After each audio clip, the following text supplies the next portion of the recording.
So another tutorial series video here. How and what do we test an email campaign? So we've developed this process and the timing for it very specifically over time. It's sort of logical, but at the same time there's a lot of nuances to it.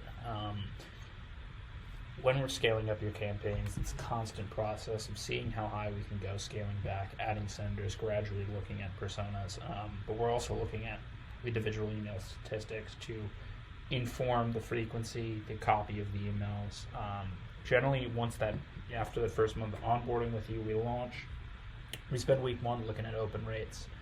We're looking at the subject line, the first line of the email, seeing how those perform. If it's above whatever our baseline is for that industry, we move on to the next kind of test.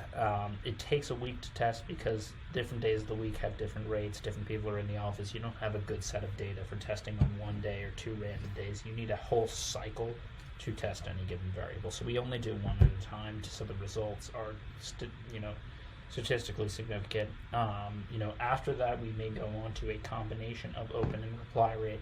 So we're looking at things like the length of the email, whether there's images in there, the aggression, whether it's positive or negative, what the emotions that are being evoked. So generally from there we can tell pretty easily which direction we want to go in, and we'll also look at responses if they come in and try to tell, okay, there's this, people are responding in this certain way to this certain statement. We may even go deeper after that and look at the email scenario. So whether we're asking for a sales meeting or a feedback meeting, that's an important piece for us to check.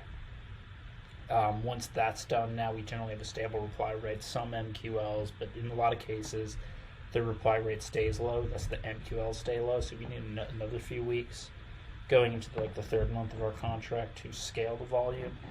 A lot of people get nervous at that point and kind of move, squirm a little bit in terms of where we're going, but it's actually, that's when the most success kind of comes in the windfall, when you turn it on at the last minute, adjust the audiences, you figure out, and then you introduce sequences on top of it to perform. Maybe you have now an engaged group of people who've been visiting your website, and those things tend to compound. So we've had clients who have gotten freaked out, several months in, where there's not a lot of results, and then it turns around and it's been a great experience. So that's the basic process.